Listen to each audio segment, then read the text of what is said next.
Bueno, muy buenas noches, estimada máster, estimados compañeros. En mi caso me tocó hacer una exposición sobre el modelo conductista. Entonces, les voy a compartir acá una diapositiva y vamos a saber un poco, a conocer un poco sobre este modelo. Entonces, en el caso del conductismo, el modelo conductista, nosotros vemos acá unas pequeñas imágenes, unos pequeños escritos, pero el conductismo es uno de los tantos modelos pedagógicos que nosotros tenemos a disposición para poder ser aplicado y poder transmitir una mejor enseñanza y quien recibe la enseñanza un mejor aprendizaje también. Y es un modelo que era muy muy tradicional, digamos así, de tiempos de antes, y se lo aplicaba de manera muy intensa en toda su plenitud, en su totalidad. Y hoy en día no es aplicado en su totalidad, sino que es aplicado, pero de una manera diferente, y lo que vamos a aprender en estas presentaciones será cómo fue evolucionando de a poco y cómo se lo aplica hoy en día el modelo conductista también. Entonces, la introducción dice así: el conductismo es un modelo pedagógico el cual fue inventado por el año 1849 y 1936 y se basa en las teorías de Iván Pavlov. Este modelo se centra en el estudio de la conducta observable para controlarla y predecirla. Su plan es lograr una conducta determinada. Entonces, por ejemplo, tenemos en la primera imagen acá un profesor, como se lo ve, digamos así, todo autoritario, todo imponente, y vemos que tiene tres estudiantes que están amarrados incluso y no pueden hacer nada. Frente a ellos hay un pequeño cachorro, que es como si fuera que los está obligando a que se queden quietos, o que si ellos hacen alguna cosa mala, él los va a atacar. Entonces, bien, en esos tiempos que pasaba, la educación era un poco más estricta, digámoslo así, y el conductismo era el modelo pedagógico que predominaba o dominaba las enseñanzas, dominaban las aulas. ¿Por qué? Porque tenía que ser hecho solo lo que el docente decía, siempre llevaba una especie de penitencia en caso de llevar la contraria, en caso de no obedecer, no acatar, era penalizado el estudiante y era catalogado como rebelde. Entonces, por otra parte, para entender mejor a este modelo debemos analizar la educación tradicional, ya que en estos tiempos es donde más se usaba de este modelo pedagógico de enseñanza. Del lado izquierdo vemos una imagen que hay varios estudiantes sentados en sus pupitres, en sus sillas, mesitas, y a sus alrededores vemos algunos estudiantes de pie copiando en las pizarras, y lógicamente nosotros nos preguntamos, ¿pero qué habrán hecho esos chicos, qué habrán hecho esos estudiantes para estar de pie en las pizarras copiando? Entonces, bien, puede que hayan cometido alguna especie de rebeldía, digámoslo así. Por ejemplo, garabatear en la hoja en vez de estudiar, conversar con los compañeros, hacer ruido en la clase, llegar tarde, eh, contestar, por ejemplo. Y en aquellos tiempos nosotros hasta tenemos testimonios hoy en día también, que hay alumnos que hasta llevaron un jalón de oreja, porque antes los docentes nos jalaban las orejas también. Hasta en mi caso puedo hablar por mí.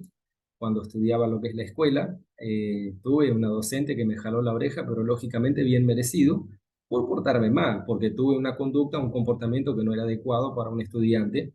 Entonces, en aquellos tiempos se aplicaba ese tipo de penitencias para, digamos así, mejorar el comportamiento del alumno, mejorar el comportamiento del estudiante, condicionarlo a que él se comporte de una mejor manera en el aula, con sus compañeros, que tenga un mejor desempeño, un mejor rendimiento académico, etcétera. Entonces, eso era en los tiempos de antes, y como les estaba mencionando, vamos a ir recorriendo de a poco. Entonces, bueno, vamos a la siguiente diapositiva. Resultados de aplicar el modelo conductista. Entonces, ¿por qué resultados? Porque tenemos resultados que son beneficiables y no muy beneficiables. Entonces, beneficios. En la mayoría de los casos se logra enderezar lo torcido, entre comillas, y hacer que una persona sea mejor de lo que era. Pero todo esto es solo la percepción del educador, ya que el alumno puede ser mucho mejor y superarse mucho más de lo que el profesor puede imaginar. Entonces, ¿por qué justamente toco este tema de que el alumno puede superarse mucho más? y que puede ser que el docente, a los ojos de él, solamente el alumno esté mejorando. ¿Por qué? Porque si los alumnos solamente se rigen a aprender únicamente lo que el docente les habla, ¿qué va a pasar? Los alumnos se van a quedar solo con esa enseñanza, solo con ese modelo de resolver las matemáticas, solo con esa manera de expresarse, de hablar y de entender las cosas, y no desarrollan su autoconocimiento, no pueden explorar el mundo del conocimiento por sus propios medios, porque digamos como que lo tenían prohibido. Entonces era una desventaja. Y si se lo aplica de manera intensa hoy en día también y se le dice a un alumno, usted solamente tiene que hacer el deber de la manera que yo le digo y nada más, es como si fuera que le está poniendo un límite en el alumno. Porque si él no pudiera autodesarrollarse, si él no puede autodesarrollarse, no puede desenvolver sus conocimientos, está limitado, está siendo muy limitado. Desventajas. La primera desventaja es hacer que la educación sea limitada, como ya lo hemos mencionado, y solo se centre en lo que enseña el profesor. Por otra parte, se genera una especie de miedo, ya que de no hacer lo que el profesor dice, llevaríamos un castigo, digamos así, una penitencia por la oposición. Entonces, una cosa sí tenemos que resaltar, que respeto siempre tenemos que tener hacia el docente o hacia los compañeros, pero miedo no podemos tener. O sea, no es correcto que un docente genere miedo en sus estudiantes, porque, un ejemplo, porque es un poco desobediente, el estudiante es un poco rebelde, el docente no le puede generar miedo, pero sí respeto. Y entonces generar esa especie de miedo no está bien. Entonces lo correcto es generar respeto y no miedo, y permitir que el alumno también pueda desarrollar sus conocimientos. Por eso que nosotros estamos tocando acá el tema de los beneficios y las desventajas del modelo conductista. El conductismo en la actualidad. Entonces, nos podemos preguntar si este modelo sigue siendo aplicado hoy en día, y la verdad que sí, realmente sigue siendo aplicado, pero no en toda su totalidad, en toda su intensidad como lo era hace muchos años atrás con la educación tradicional. Entonces, por ejemplo, vemos a la imagen un dibujito saltando de alegría porque le está siendo entregado una especie de medalla, una especie de recompensa por haber logrado un objetivo, por haber logrado una meta, por haber participado de una competición y salió ganando. Entonces, ¿qué es lo que pasa en ese momento? El dibujito está siendo condicionado a sentir emociones, y por lo visto emociones lindas, lógicamente, pero está siendo condicionado. Entonces, ahí entra el modelo conductista, porque está siendo condicionado, está cambiando cómo es su manera de ser, y está volviéndose una persona alegre, una persona emotivamente hablando feliz. Entonces, ese modelo conductista es aplicado en los días de hoy también en las aulas, como por ejemplo, cuando un docente le dice a sus estudiantes, ¿saben qué? El estudiante que me participa en clases, que me responde en clases, va a llevar un punto extra, va a tener una calificación extra, va a ganar un punto a más. Si usted participa en clases, yo apunto su nombre y le voy a dar un puntito extra. O por ejemplo, si le dice, ¿sabe qué? El estudiante que me cumple con los deberes al pie de la letra y me entrega antes de culminar el tiempo establecido, va a llevar puntajes extra. Pero si usted me entrega el deber fuera del tiempo establecido, usted va a sufrir una penitencia de rebaja de puntos. Entonces, eso también es condicionar el comportamiento del alumno. ¿Por qué? Porque el alumno va a decir, no, opa, acá o yo cumplo con los deberes o me baja la calificación. El alumno va a decir, bueno, tengo que aprovechar. Si participo en clases, la profesora me va a poner un punto extra por participación en clases. Si no participo, no me da puntos extras. Entonces, el alumno que realmente quiere superarse va a participar en clases porque sabe que tendrá un puntaje extra. Entonces, hay quienes piensen que este modelo ya no se puede aplicar o que ya pasó de moda, que la generación actual no será tolerante ante la misma. Pero vemos que cuando un profesor promete una acción por un cierto cumplido del alumno, allí también está el conductismo, ya que logra cambiar el comportamiento del alumno. Entonces, como dijimos hace un momento, el docente promete puntajes extras por participación en clase y el alumno se motiva, entonces va cambiando el comportamiento del alumno. Entonces el docente le dice, ¿sabe qué? Si usted me entrega el deber antes de tiempo, antes que se cierre el horario de entrega, usted tiene un 10, pero si usted me lo entrega después, tiene un 8, un 7, un 6, etcétera. Entonces eso es un tipo de condicionamiento que moldea, que cambia el carácter, el comportamiento del alumno, y siempre acordémonos que va a ser para bien. Entonces, bueno, vamos a la siguiente diapositiva y tenemos un video por acá.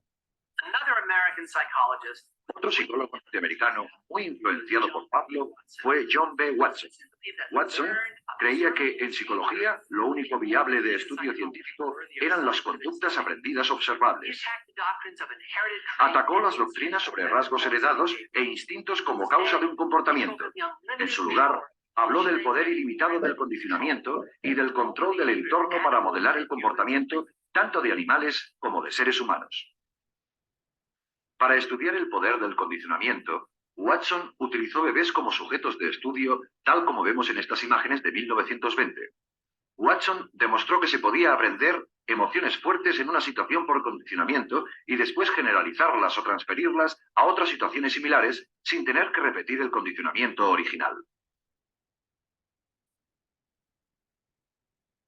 Watson y su ayudante, Rosalie Reiner, condicionaron a los bebés para asustarse con un ratón blanco que antes les había gustado. En este caso, trabajaron con un bebé de 8 meses, el pequeño Albert. Cada vez que aparecía el ratón, se hacía sonar un ruidoso gong que alarmaba al bebé. Poco después, la aparición del ratón solo era suficiente para asustar al bebé y hacerle llorar. Se estaba operando un condicionamiento clásico.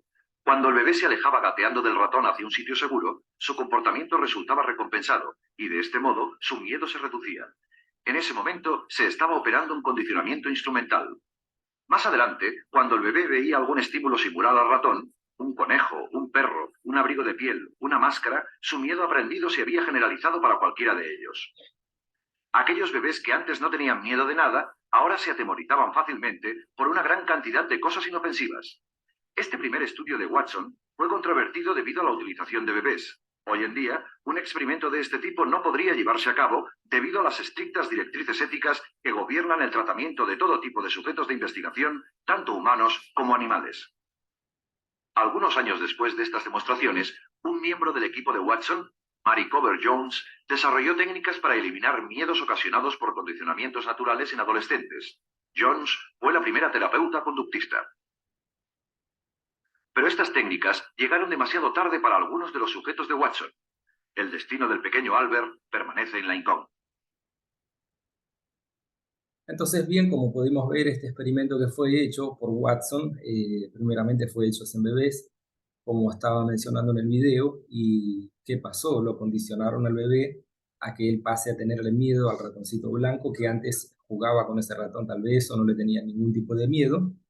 Entonces ellos, cuando aparecía el ratón, hacían sonar una especie de ruido que daba miedo al bebé, y después tan solo el bebé de ver al ratoncito ya le daba miedo, y así experimentaron con otros tipos de animales, objetos, para condicionar a la criatura. Entonces eso es lo que también hace el modelo conductista, no nos olvidemos, es aplicar una especie de, puede ser o sanción o puede ser recompensa, para condicionar el comportamiento de los estudiantes. Entonces, bien, por acá tenemos las preguntas y las respuestas. Primera pregunta: ¿a quién usó Watson para estudiar el poder del condicionamiento? Está más que claro, ¿no? Usó a bebés. La segunda pregunta: ¿en qué se basa el modelo conductista? A, en cambiar la educación. B, en hacer que cada individuo aprenda por sí solo. C, en poder predecir y modificar el comportamiento humano. D, en llamar la atención de un alumno. Tercera pregunta: ¿se aplica el modelo conductista hoy en día? No se aplica. Opción A, no se aplica. Opción B, sí se aplica. Opción C, se aplica, pero no tan intensamente. Opción D, no se puede porque ofende a las personas. Cuarta pregunta: ¿qué es el condicionamiento clásico? Un cambio de comportamiento. Opción A, un cambio de comportamiento. Opción B, ser un mejor alumno. Opción C, aprendizaje asociativo. Opción D, aprendizaje por imitación. quinta y última pregunta, el conductismo analiza, opción A, el comportamiento humano, opción B, la naturaleza, opción C, el efecto de las sustancias estupefacientes, opción D, a las aves. Entonces, compañeros, eso fue todo. Muchas gracias por ver la presentación.